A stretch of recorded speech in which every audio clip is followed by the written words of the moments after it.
Hello, sweet friends, and welcome to The Way Through. I am your host, Bonnie Worth, and of course, week after week, incredibly grateful to have the chance to hang out with you and have these conversations together to explore life from through the lens of mediumship, through co-creation, and through metaphysics. Just really taking a look at what makes us who we are, the challenges, the blocks, the barriers, the things that prevent us from living our best life and unraveling some of the tendencies of our human condition and helping to, begin to move forward in a more positive, more fulfilling way of living and being in life. I'm so grateful, of course, as every single week to have these conversations, as I said with you, because it helps to, really reflect on our lives and to recognize that even though we are living in what feels like a separate aspect of life, where we all have our things and our stories and our narratives and our challenges in life. As we come together in these conversations, it's also realizing that we're not as alone as maybe what we have felt in our lives. We're not alone in our challenges or especially in how we feel. And it's also in knowing that there is a way through, regardless of what those challenges may be. So I'm really, really grateful. And we're going to explore here today and take a look at victimhood. Now, victimhood is a very complex and very multifaceted aspect of our human condition. It is so woven into the fabric of our lives. It's everything. Victimhood is about how we are reacting to our suffering, those challenges, the adversity that we have, and is as things come up in life. And it's not just a mindset. Victimhood is not just a mindset. This is not just about being positive. It's an actual psychological state of our human condition that alters our perceptions, our behaviors, how we interact with the world around us. At the core, it is our response to, and I say response, I'm going to go back. I would say it is our reaction. It is our human reaction to what we've perceived as being unfair and unjust and overwhelming and painful. Victimhood is a survival mechanism. It is about and it happens through various sources, through whether we can feel like we're a victim in our relationship, within society, social injustices, being able to, trauma, are the systemic issues that are so prevalent in our society. So things can be based on a personal aspect of victimization, or they're not really restricted to just our personal experiences, but can also be a part of the collective, the cultural context, what we, marginalized groups, oppressed people, what we witness or even seeing playing out on the greater world stage when we see the things that are happening in the world around us. We can all feel very powerless or all very victimized by what is taking shape or taking place.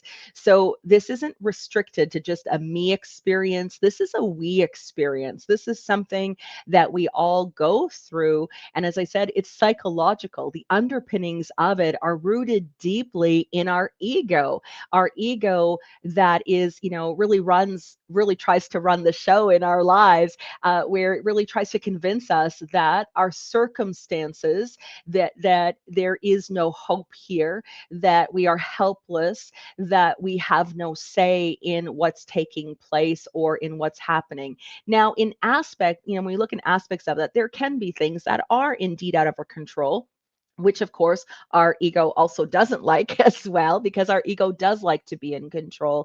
And when we feel out of control or we feel like we have no say, then it becomes this perpetualized feeling of helplessness. So we are in a primal functioning of what is suffering, which again defines our sense of self-worth, what is possible for us. And we basically, it's our outlet for our frustrations, and especially when it feels like there's no explanation for some of that adversity that we are feeling or going through in our lives. So it permeates in many, many different ways, different aspects of our life. It is a psychological scope of things, but it also is a part of our emotional body, our emotional sense of self, and whether we realize it or not, there is a spiritual context to this as well, and which is, of course, what I'm going to be discussing on the show here today to begin to understand not just from the ego's perspective and this psychological state that we exist in, but to understand this from the invitations based on the holistic understanding of our own spirit and of our own soul. So, there's many dimensions to this. There's a complexity of relationship with our circumstances, with our emotions, with our internal narratives, as well as what is our greater those greater invitations, or the spirit, as I said, the spiritual context. Now, when we are in a state of victim, we're going to talk about just understanding victimhood first, and then I'm really going to break that victimhood down for you here today as well. But when we're feeling the state of powerlessness, right, we have no control over our lives. We've had that sense of powerless stems from many, many different things, where it may be those experiences that we've had, our woundings, our traumas, the abuse, this, as I said, the systematic oppression that is at play. So this is external forces that feel like they're dictating our reality. And it can create a real paralysis for us, because we don't feel like we have power to make positive steps forward in our life or to change our circumstances. We feel very trapped, and it can be difficult to envision anything different. And I know for myself personally, I didn't realize that I had any say over my life. I didn't realize that I had some power within me, and power of mind, and power of intention, and power that was looking to move through and guide and help me in co-creation within my life. I truly believed, within the paradigms, the operating system of all that conditioning that sat there, that these were just the cards that were dealt, and that I was basically trapped in the situations, trapped in the stories and the narratives, of course, which just created the cyclical nature of my reality, of those, that reinforces, like the universe continued to reinforce that sense of powerlessness, because that is at the core what I believed, that I believed I had no power. We can also feel through it, anything, our tendencies here. We have a tendency to withdraw when we feel victimized. Our fears really perpetuate here, whether it be fear of judgment, fear of rejection. It's just this overall sense of being unsupported. And all of that really, when we look at the external world and what's happening in those belief systems and paradigms and the narratives that are going on inside of us, it leads us to further emotional distress. And this distress, shows up in different ways. There may be absolute despair and grief, and again, that the this negative feedback loop that we're going through of not being worthy, and being and feeling like we don't matter, all of those things. But then there can also lead to great, what would be experiences of anger towards the situation, to the people, this oscillation from despair to the anger, that really, it's in the blaming that everyone else is responsible for the state of our suffering. So that blame leads to resentment. It's all this externalized world that is the circumstances of our pain. And we move into, not only because, and I say we, and because I'm included in this, and it was exactly what I was doing time and time again, where I wasn't addressing what was going on inside of me in terms of how I felt. There was a lot of bitterness, a lot of resentment, and all of that. It was like this chronic mindset, these chronic emotions that continue to lead towards feeling even more victimized in my life, these things that had happened to me. And in it, it led me to forget that I had strength, and I had dreams, and I had aspirations, and that like I was worthy, or that I had potential. Everything was tied up, entangled in absolute suffering. right? And so we look at, this understanding where we are sitting in this perpetualized state. It is preventing us from making positive choices, from being that would lead to, the positive change. There is experiences of greater fear and anxieties about the future because of the undercurrent of all of the hopelessness and the helplessness that we feel when we are in a state, when we are in our victimhood. We convince ourselves, our ego convinces ourselves that the situation is never going to change.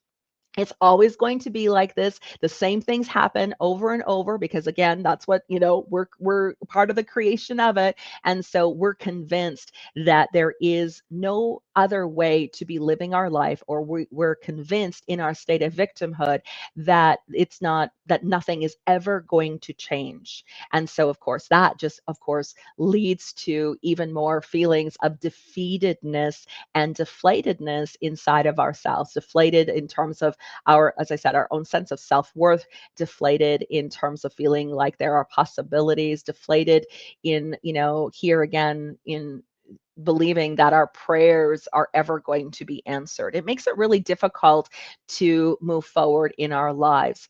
When we look at this, this is, it's rooted, everything is rooted in, for victimhood, in our feelings. Everything is rooted in our sense of self and our sense of understanding of who we truly are. And when we're out of touch with that, it is a very perpetualized state, and it impacts us in terms of how we perceive ourselves, how we perceive the world around us. Our lens in victimhood is broken.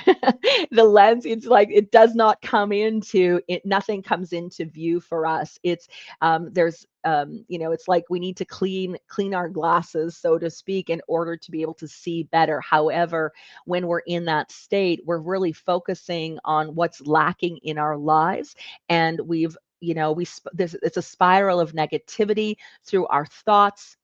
It reinforces our belief systems.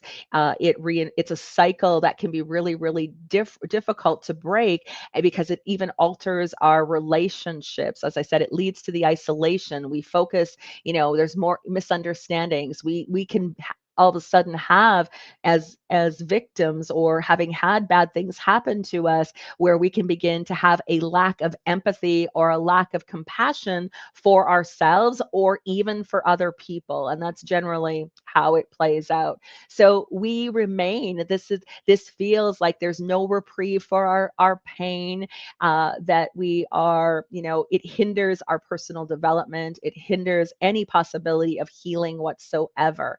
Now, this is like a buffet of life storm, when we are in the victimhood. This is a buffet of where it's like the bad things keep happening, the challenges keep coming forward. There doesn't feel like there's any reprieve or any release. And of course, as I said, it doesn't, we make assumptions about the fact that there is no hope, and we make assumptions about ourselves based on what we're worthy or deserving of.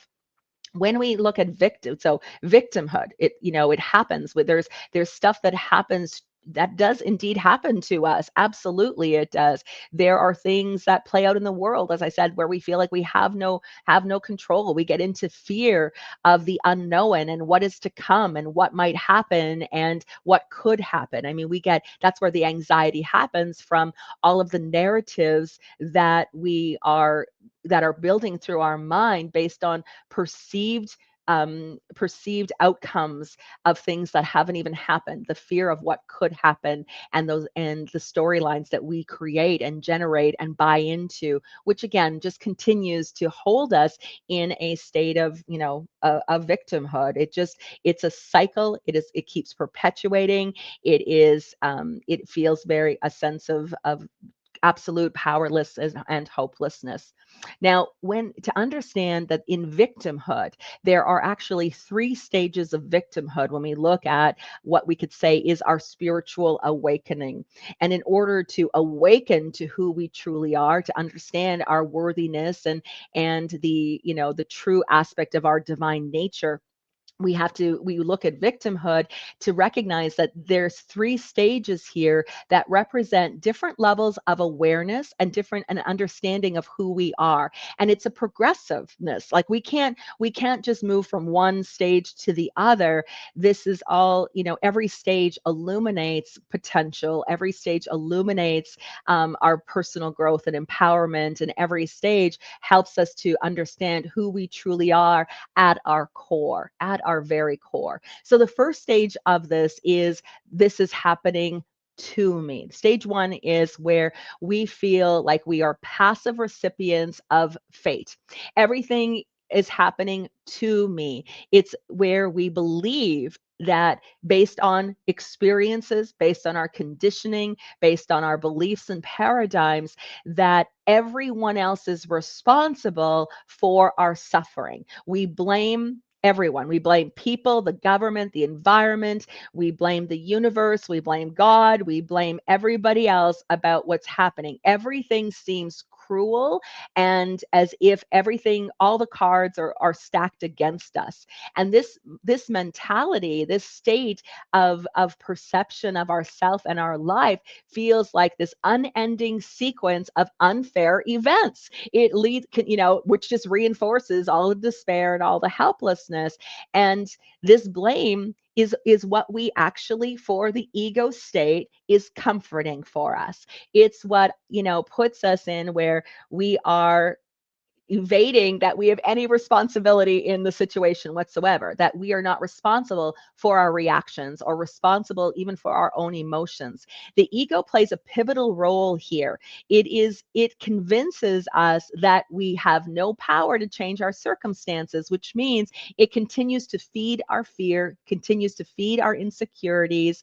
It reinforces the belief that our situations, our life is at the mercy of outside influences.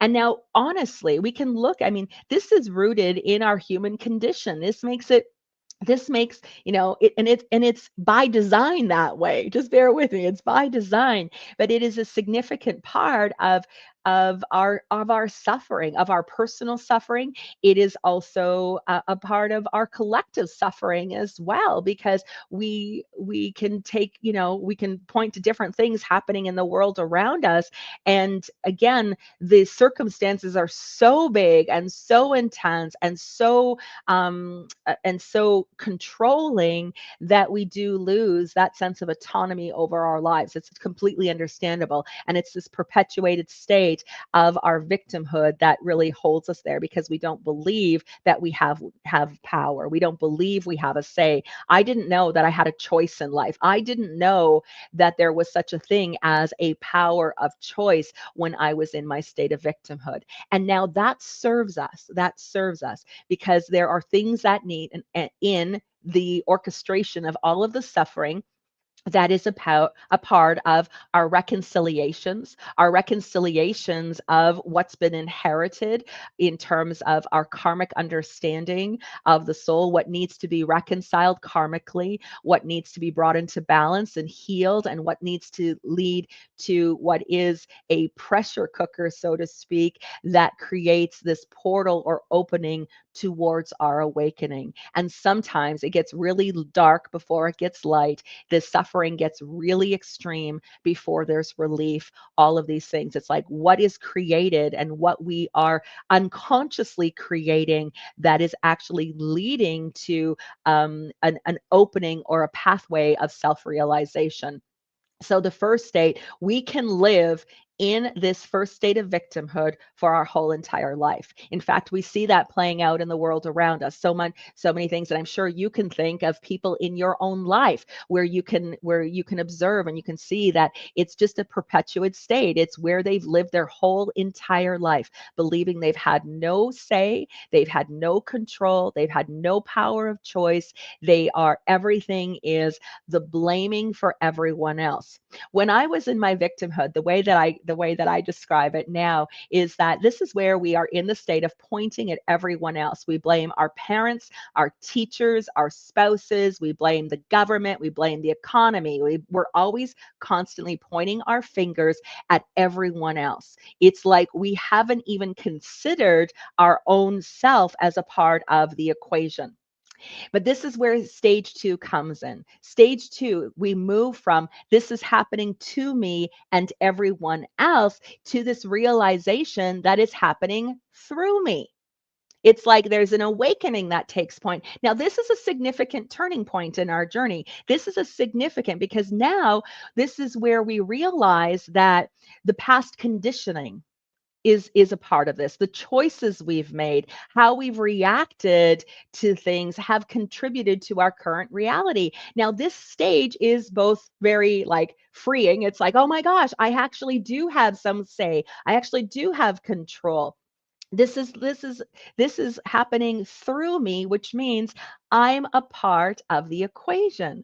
So how I explain this is like when you're pointing your finger, the one thing it's like when you point your finger, you're pointing it, your thumb is pointing back at you. It's like always trying to show. It's like one of the ways even that we unconsciously these invitations where we're being invited to take a look at ourselves. And so we go from pointing the fingers and realizing, yes, it's happening out there, but I'm also a part of the equation. This is happening through me. And this is a real empowering phase, but it can also be very daunting as well, because it really becomes evident that while those external circumstances are impacting us, they absolutely are, how we're responding to it is making all the difference. When we are in stage one, we are reacting to everything. Everything's an issue. There's a lot of drama. There is a lot of, as I said, a lot of suffering in the first stage. And so that sense of helplessness and despair just continues, where we move in now from the saying, okay, hang on, as I am the common denominator in this. Wherever I go, there I am. I can move from one city to another city, and it's like the same people find me. They might look different. They have different names and, different sources of where the suffering or where the challenge comes from, but it's the same situation. It's the same things coming up over and over. It doesn't matter where I go. The same things keep happening to me. There's a cycle of, again, as a part of, what is this awakening of to who we are, and this awakening to what is our autonomy, the power of autonomy in our lives. But this is the stage where it's actually very uncomfortable, where we begin to explore that not only our conditioning, but our patterns of thought, our behaviors, the belief systems that are at play here. It can be very confronting because we really have to look at ourselves in the mirror. We're taking responsibility. We're taking responsibility for some really big uncomfortable truths about ourselves. We're taking responsibility for past actions and decisions. Now, not responsibility for the past actions of others. I need to make that really, really clear, because when people have heard me present this information before, or have heard me in a keynote a speech where I say, I've taken responsibility for my life. I took responsibility for the things that happened to me, not what happened to me, not directly, but how I felt, and the fact that I didn't have a voice, and I held on to other people's secrets. I took responsibility for what my actions were in those situations. I owned it. And it's a real, like, stage two here is a real difficult stage to be in, because this stage can provoke our feelings of guilt. It provokes our shame. It brings up all of the things that we've maybe, how we've abused ourselves, how we've neglected ourselves, how we have been at the core of everything that's played out. It's understanding. This is where the understanding that the universe brings to us experiences, situations, people, and circumstances in our life that are a result of what we've been putting out into the world based on our conditioning, our paradigms, our behaviors, how we think, and the intentions maybe maybe in that where the intentions have been false, or the intentions have been based on an egoic under egoic desire of, for good for us and bad for other people. It's like, it's going back to the karma stage, when we go back into the first stage of victim, where we hope karma goes and bites people in the butt, right? We're praying for bad things to happen to other people because of what they did to us. We pray for other people's suffering. And when we pray for other people's suffering, even if it's not a formal prayer, what we're thinking, the universe is always listening. What we're putting out there are silent prayers. How we think about ourselves and how we think about other people matters, because if we are praying for or thinking about other people's suffering, we hope that karma gets them, and we hope that can't wait for them to have their day. What happens is that's actually, we're creating it for ourselves as well. So what we're putting out, how we're thinking about others, is also coming back to us at the same. So it increases our state of suffering. It increases our state of despair and helplessness. So we look at stage 2 as this realization where we begin to take responsibility. And as I said, it's going to provoke some really dark and feelings about ourselves. It's going to bring up our insecurities. But this is also the stage where we're really understanding the cause and effect nature of our experiences, the ask and you shall receive nature of the laws of the universe.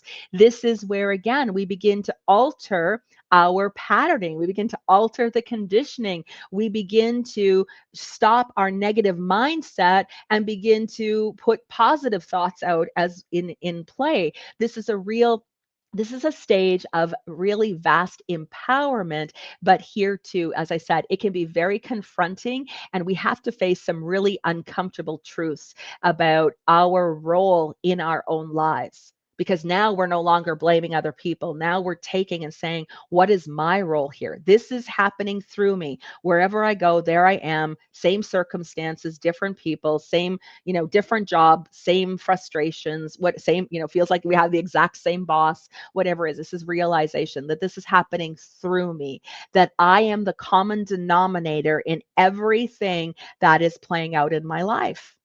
Okay. So as I said, it's so great in one sense, because there is a newfound sense of autonomy in it, but it invites us to deeper healing. It's the invitations for transformation, and it's where we really dive in. And I know so many of you are a part of this, and I continue to dive into me all the time, to dive in at what's underneath, what needs to be healed, what needs to be shifted and altered, so that what I'm expressing into the universe and what is coming back to me begins to shift and change as well. And I think this is where sometimes people have a great misconception of the law of attraction. They have a great misconception of how the interplay of how this all works within the universe, because it's like they're setting the intention and it seems like nothing good ever happens to them, right?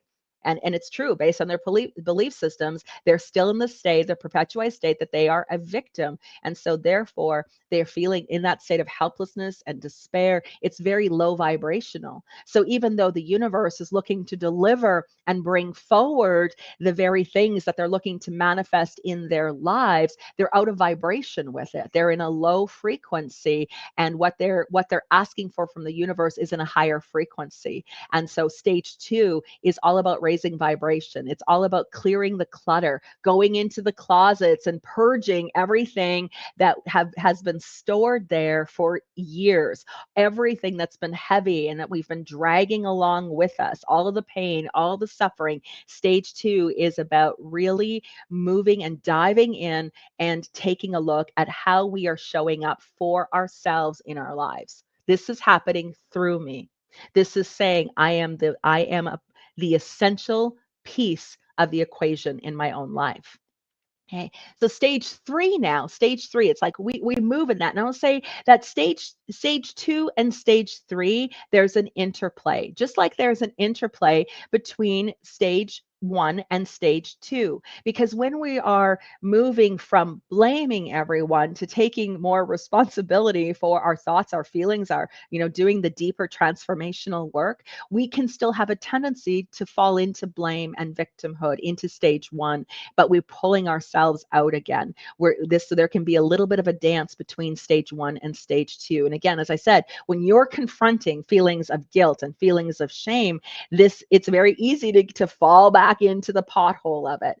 But again, this is staying committed to the path, doing the deeper work, and being consistent in how we're showing up for ourselves. So we begin to move beyond the stage one of being the victim to becoming more and more empowered in stage two. And as we begin to this dance and stage two begins to really take form, and we're doing the healing and things are altering and shifting and our vibration is raising, as all of that is happening, we now begin to move into what is stage three. And now so there's an interplay between stage two and stage three.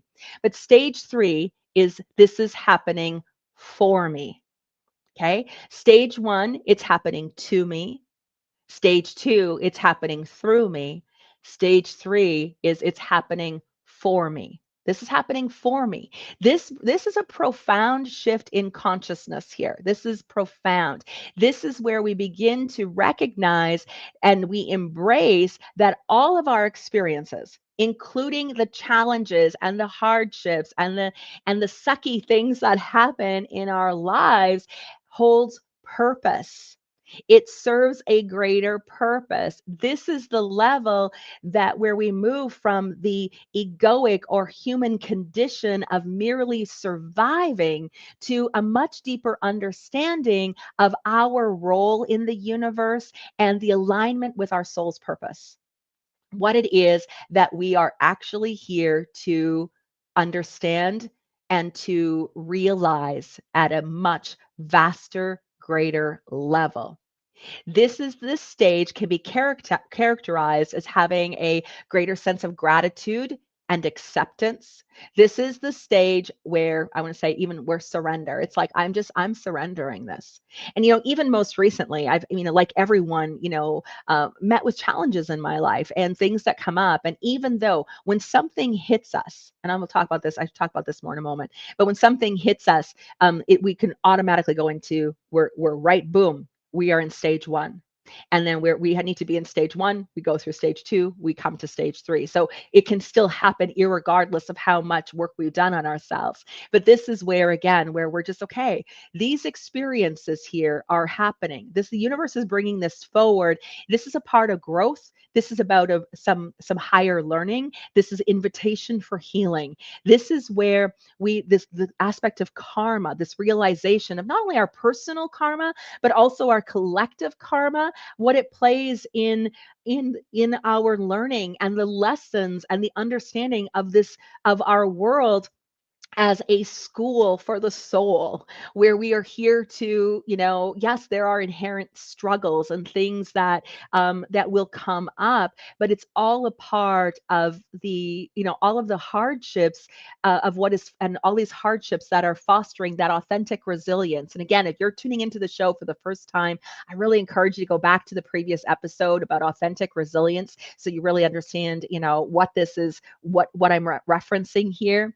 But from here is where we get into the authentic resilience, where we understand that any challenge, any hardship, anything that's coming up are not only just invitations for healing, but they are an integral part of fulfilling what is our soul's greater destiny in this lifetime. This is what's leading us to our personal evolution. It is what brings us into alignment with our life purpose, or what's understood to be our personal dharma in this lifetime. This is the what we say the final stage of victimhood is all about. This is the cultivation of compassion for ourselves, compassion for others. This is recognizing, again, when we're here and we say everyone is struggling, everyone feels this way, everyone, it's like, I know exactly what they're going through. I'm no longer blaming them for how they're reacting because I'm understanding of their own journey. This is a journey they're having. I'm having my own personal journey. And what it does is it really dissipates what is the stigma of victimhood here. We have compassion for the state of a victim, of what it means to be a victim. And so it's replaced with more of a sense of collective humanity in this stage, where we are, yes, we're moving beyond victim. We're embracing empowerment, we're taking responsibility, and we're acknowledging that we're, even though we can't control the external circumstances, we can control their influence on us, how we're responding, and the choices that we're making in support of our lives. Now, it was interesting. I had a conversation with an individual this last week where, coming into a near death experience. And in the near death experience, it was shared that on once, on the other side, or in this moment, where this individual was told it's all a choice.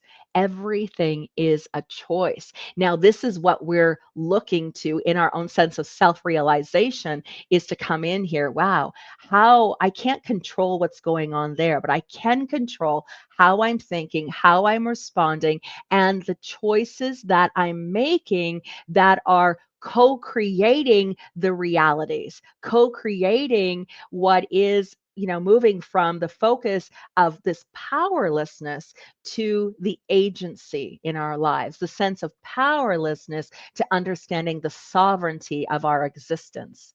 So this doesn't and I want to say this doesn't dismiss. This is important to understand. It doesn't dismiss the past traumas. This is not about denying the pain that we're experiencing or the pain that other people are experiencing. Instead, it encompasses the holistic acceptance that our experiences are integral parts of each other's journey, that we're all players in this game of life together, that we have soul contracts with each other, to both positive and negative, that are a part of helping us to heal and grow and transform from that state of suffering into our own divine strength, our own divine expression of light. So everything is moving us in our lives to this realization of who we truly are. Excuse me, who is the angel that exists inside of all of us. I always refer to, the little one, not just about the inner child, the little one as the ego, this little one who is so clouded by perceptions and conditioning, this little one who doesn't believe that there's any other potentials or possibilities in life, that is so tarnished by external circumstances that there is a very narrow perception of what of choice or what is possible. Whereas, and then I refer to the angel. The angel is at this stage. The angel, this can be, of course, of higher consciousness, that understands that everything that's happened has been a part of healing and growth and realization. And it's what leading me to understand what it is my soul is here to do in this lifetime. In everything in this stage is less personal. Stage one, everything's personal. Everything is about it's all personal. Stage three is about an understanding that there are certain contracts that I've taken on from a soul level. This was orchestrated. This is for me and for them. And understanding that I have a power of choice and autonomy over my life, and so do they. So this is, again, it goes back to some of the previous conversations we've had in terms of moving from the why is this always happening to me to what has happened. What do I need, right? So it's a real shift and change, not only in adaptation of the choices we're making, but a real shift in consciousness or higher realization that we are more than this human body. This is the realization that we are the spirit having the human experience. This is the realization that we have available to us so much choice in our lives, that irregardless of what's happening in the state of the world, in our relationships, in our careers, in our health, that there are these choices that can take us from a suffering like we have in the past into strength and into this authentic resilience. So here again, this is where we look at understanding that when it becomes the we, this now anything that we're doing, any healing that we're participating in our own lives, where we move from, and I would say, we can look at it from an astrological perspective, as well, where we look at, Pluto just moved out of Capricorn, and Pluto was all in Capricorn was all about me, where it moves and the planet shifts and goes into Aquarius, which is all about the we, in understanding that the healing that I'm doing is for benefit for my life and in contribution and benefit for others, which means that when we reach this stage of victimhood, we now move into a collective experience, a collective healing. This is now the understanding of systemic injustice, of discrimination, of inequality, of what's perpetuated within states of victimhood.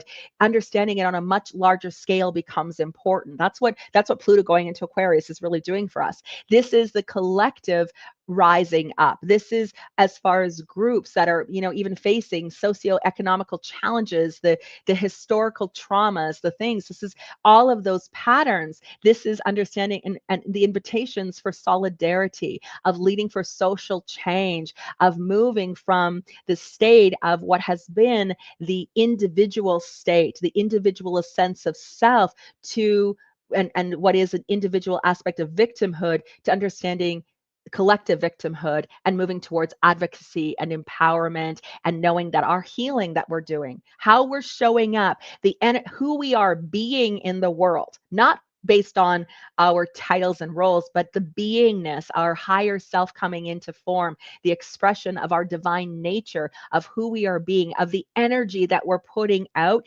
is contributing and helping and supporting the world around us as well. So even though we come into this world from the me state, we move into the scope of these three stages of victimhood that move from the me to us, and to the global of what we could say is the oneness of all. So it really, this really helps us to reclaim our sense of power. It actually begins to help alter and shift not just our interpersonal relationships, but our relationship to all of life, how we are showing up, how we are looking to others. It alters our judgments that we've been placed on the individual, and starts to understand that we're all in this together, that we all are here, that we all are contributing factors to the good that is expressing in the world, and we are all contributing factors to what is negative or wrong in the world as well. So there is a massive reclamation of agency that happens in this stage of victimhood. When we are in, like I said, when we are in the first stage of victimhood, there is a sense of dislocation. Everything is fueled by those external factors, our traumatic experiences, the societal expectations, the difficult relationships. Everything is happening. Everyone else's fault. It's happening to me. It's primal. It's instinctual. It is self-preservation that activates all of the defense mechanisms that continue to feel like the external world has more power over us. And we blame others for the pain. We find solace and pity. We adopt a passive role in our lives, and it provides a temporary escape, because we commiserate with other people who are in the same state, and we validate each other's feelings of suffering, right? But this stage serves purpose. it highlights the need for our own acknowledgement. It invites us to not only validate the pain of other people, but to validate our own pain, to understand that, what happened to us matters. It mattered. It mattered. What happened to you mattered. What happened to me mattered. It mattered. And so this is the first stage, and it's important for us to recognize here that recognize our pain, to feel as we need to feel, because how we feel matters. Stage two says, this is happening through me. And again, this is a much more empowering stage because this is where our real awakening begins. This is where we start to reflect on our choices, our role, the conditioning of things. This shift, as I said, is not always easy, and it does require a sincere willingness to confront those difficult truths, to accept responsibility for the roles in our lives. And in this stage, this is really where a lot of self-reflection, and this is where you might find asking yourself some of those empowering questions is really beneficial. What patterns of thought are contributing here? What behaviors, who am I being? How am I showing up? How is my past influencing the choices I'm making here? What beliefs do I hold that are limiting my perception of self, or that are, and is what I believe really true? Is this really true? Or is this something I've been led to believe or conditioned to believe? What paradigm am I operating in, right? We can really, really move into some inquiry within ourselves when we begin this part of the journey. This approach, what I love here too, this is again, it's where it's like, okay, we have power here. We have a sense of power, of influence over our lives, even amidst challenges, even amidst what's the state of the world and the circumstances, things that are happening, whether it be on the political stage, whether it be economically, whether it be within, social, as I said, social discriminations and things like that. This isn't about, we move into this stage and we approach with more compassion here. We begin to forgive ourselves. We begin to make choices based on the understanding that everybody was just doing the best that they could at the time with what they knew. That's been the big piece of it. Everything, when I look back on how I acted and how I reacted and the things that happened in my life, I have compassion for the little one who was only doing her best to survive. She was only doing the best she possibly could with the tools that she had. Right? This is again, and we begin to see this. This is again fostering and learning our lessons and informing based on what happened in the past, and taking and making a different choice.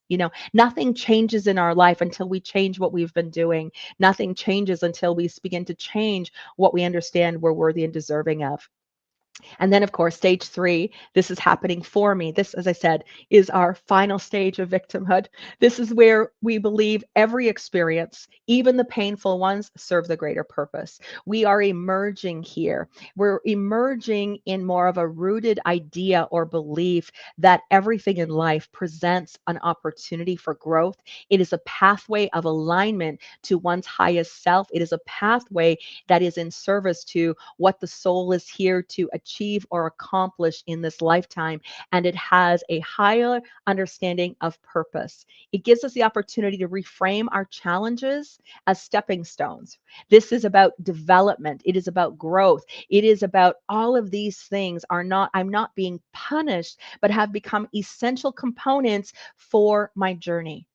Essential components, irregardless of the ups and the downs, that are leading me to this sense of peace, a sense of deeper trust in the universe and trusting in the process. And it's the stage, as I said, where we begin to recognize the interconnectedness of all experiences and the interconnectedness in how our stories and our journeys are not just inspiring and uplifting for others, but that the healing that we're doing is a part of helping others to heal as well, whether they be those in whom we share DNA with, or the energy and expression of our light into our communities. And it really is this place where we begin to move from these old paradigms and old storylines into a greater sense, or a renewed sense of self, understanding that we are capable co-creators of our realities. And rather than viewing ourselves as passive victims, we begin to recognize the power to make our choices, to set intentions, and as we're raising our vibration and doing that healing work, now our desires are beginning to manifest. Things begin to, life begins to shift and be represented in a completely different way, because what's going on inside of us has altered and changed. What's going on inside of us is no longer unconsciously ruling the world around us. We are conscious, and we are moving forward and shaping and being a part of what is happening, and we're expressing what is our true essence. We're expressing the divine self, where the angel inside of us is showed up in our lives and says, we've got this, we've got this. So understanding, this is such an important part of it, because navigating these stages of victimhood are not a linear process.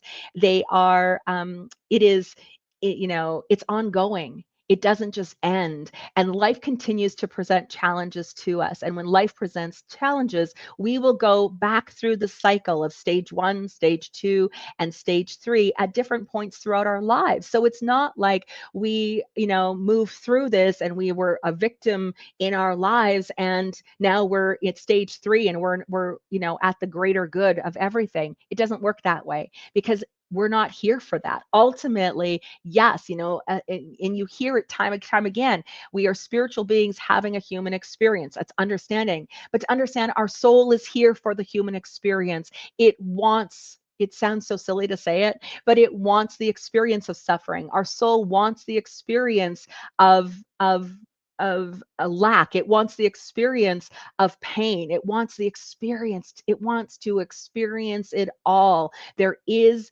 our soul is not here to simply live in self-awareness. It's not here to live in absolute light all the time. It's not here to live in joy all the time. Our ego wants joy and happiness all the time, but our soul doesn't. Our soul wants the learning, it wants the growth, it wants the understanding, it wants the experiences of what is, greater expression of light. And through these deeper patterns and through these deeper lessons, and to as we move through this, the things that slip us into being the victim into stage 1 are the very things that foster greater growth and greater understanding of what the soul is here to achieve and accomplish. It's actually, the soul wants the adversity in order to grow. It wants the adversity in order to self-realize. It loves that journey. It loves that journey. So in this way, we can look at victimhood as not only viewed as this terrible thing that's happening to me, but to understand this idea of it's happening for me. This is positive. This is empowering. And it allows us to have greater narratives and a greater understanding of why we're really here. What is the purpose? What is my purpose? Well, my purpose is to experience it all. My purpose is to surrender to the process. My purpose is my power of choice. And when you realize that you have such a power of choice, irregardless of the circumstances of life, of your life, that you have the power of choice, irregardless of what's happening in the world around, when you realize this, not only does it open your heart more, but it really is, it's liberating. And it's an understanding that irregardless, no one can ever hold you back,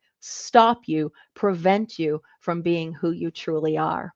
Okay. So even in victimhood, there is always a way through. That, yes, we need to honor the process. We need to be with how we feel. We need to understand that we're not alone in all of this, and that we're going to get through this together. And not only is there a way through for all of us, but there's a way through for us as a collective as well. And so, I just want to leave you with this, and just knowing that, as we move forward in life, as we confront and we witness and we choose to gather and choose this deeper work, that the work that we're all doing is supporting not only the state and nature of the global conditions that we are experiencing, but it's also supporting the global conditions and the state of humanity for all future generations. And that is what truly matters.